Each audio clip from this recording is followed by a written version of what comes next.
Buenos días, ¿qué tal? Espero que estéis bien. Aquí estoy en un paraje especial y muy bonito de la Comunidad Valenciana, muy cerquita de la ciudad de Valencia, que se llama Santo Espíritu del Monte, al lado mismo de un pueblo que se llama Gilet y a pocos kilómetros del mar Mediterráneo. Este domingo la palabra de Dios tiene como dos cosas que me han llamado mucho la atención y que quiero compartir. La primera lectura está dirigida a nosotros, a los sacerdotes, es decir, a los presbíteros, a los obispos, a los diáconos, es decir, los que tienen una responsabilidad, digamos, estructural. Hay una palabrota que no me gusta nada, responsabilidad jerárquica en la Iglesia. Hay una queja muy clara del Señor. ¿Qué estamos haciendo con el pueblo de Dios? ¿Estamos haciendo algo que valga la pena? Es decir, ¿estamos ejercitando nuestro ministerio en el nombre de Dios? ¿O estamos utilizando el ministerio para hacer no sé qué cosas, para nuestras ideologías, intereses, o yo qué sé? Aquí cada uno tiene que mirar para sí. Yo intento, a la luz de esta palabra, analizar mi propia vida y mi propia respuesta, y bueno, pues veo que tengo mis pecados, mis deficiencias y también mis equivocaciones, pero hay una cosa que me parece que tiene que estar clara, al menos yo la tengo mentalmente y ojalá en el servicio que presto lo sea, ¿no? Y es justamente la segunda lectura la que me da el punto, ¿no? Tengo que querer al pueblo de Dios, tengo que querer a la comunidad a la que he sido enviado, tengo que querer a las personas, no por mí, no para que estén relacionadas conmigo y hablen bien de mí, o yo que sé, o me echen inciensos, o me monten monumentos, o salgan los periódicos, o piensen que yo tengo algún tipo de poder, o algún tipo de aureola. No. Los tengo que querer primero por Jesús, porque por ellos murió y resucitó el Señor. A ellos he sido enviado a anunciar la salvación de Dios, el Evangelio de Dios. No soy sacerdote para mí, soy sacerdote en el nombre de Jesús para ellos. Y por tanto, en la medida en que me integre en la vida de esa comunidad, y en la medida en que participe en la vida de esa comunidad, y en la medida en que me entregue como Jesucristo al servicio de esa comunidad cristiana, bueno, pues estoy haciendo lo que me toca. Por supuesto que necesito conversión. Por supuesto que el pueblo de Dios tiene que ayudarme a ser sacerdote. Por supuesto que mis feligreses tienen que llamarme la atención cuando me equivoco, o cuando meto la pata, o cuando no soy fiel a mi ministerio. Y justamente es en esa relación esponsal con la comunidad cristiana, con el pueblo de Dios, donde tiene sentido el celibato, donde tiene sentido la entrega diaria en favor de los hombres y mujeres por los cuales Jesucristo dio su vida. Ser sacerdote no es un privilegio, no es un estatus vital, no es un estatus para estar por encima de los demás, no es tampoco un escalafón para medrar como persona.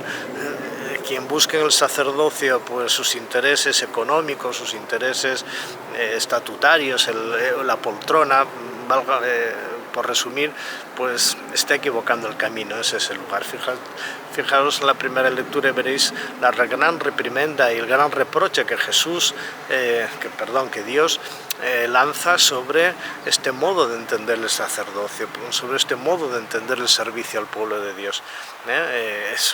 Dios reprueba y Dios excluye de su mirada y de su amor.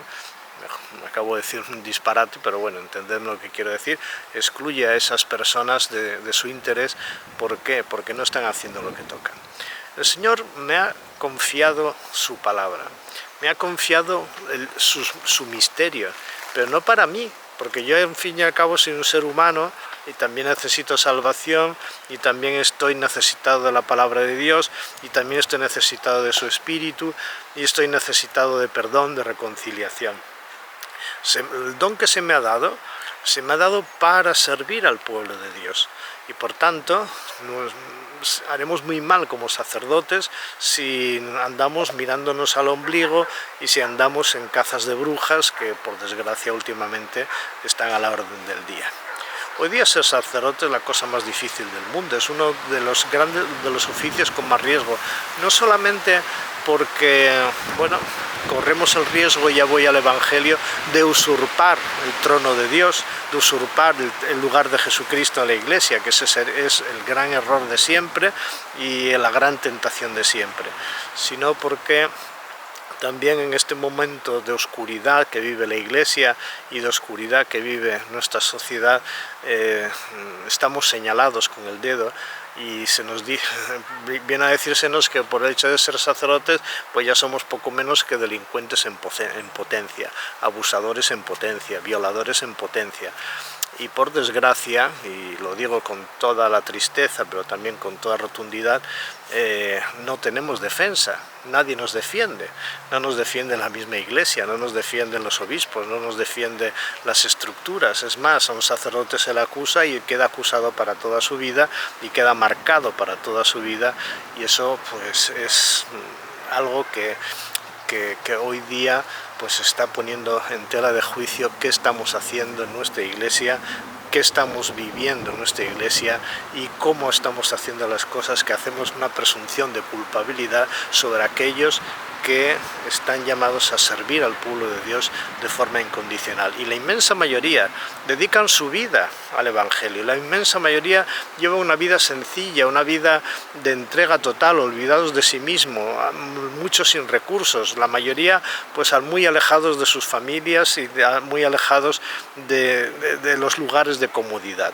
Algunos, por desgracia, no es así, están a medrar en lo suyo, y eso pues envilece y oscurece esta hermosísima vocación que es el seguimiento de Jesucristo para servir al Señor en su pueblo y servir a los hermanos llevándoles al encuentro con el Señor. Es una reflexión intensa. En el Evangelio se dice que estamos sentados en la cátedra de Jesucristo, en la cátedra de Moisés, dice Jesús, pero corremos el riesgo de la hipocresía. Ya en el siglo XIII y mucho antes, Santo Tomás de Aquino denunciaba la hipocresía como el mayor de los problemas y posiblemente la mayor fuente de corrupción de lo religioso. Y al mismo Jesús lo hace en el Evangelio.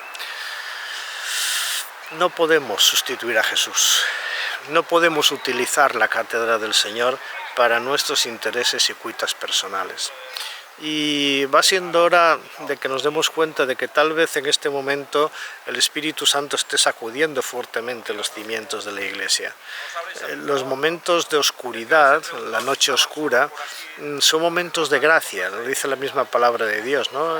La noche es tiempo de salvación, porque en medio de la oscuridad, en medio de todas las situaciones difíciles que podemos vivir, justamente solo queda un camino, que es el seguimiento incondicional de Jesucristo, la opción incondicional por el proyecto del reino de Dios y, en definitiva, la santidad.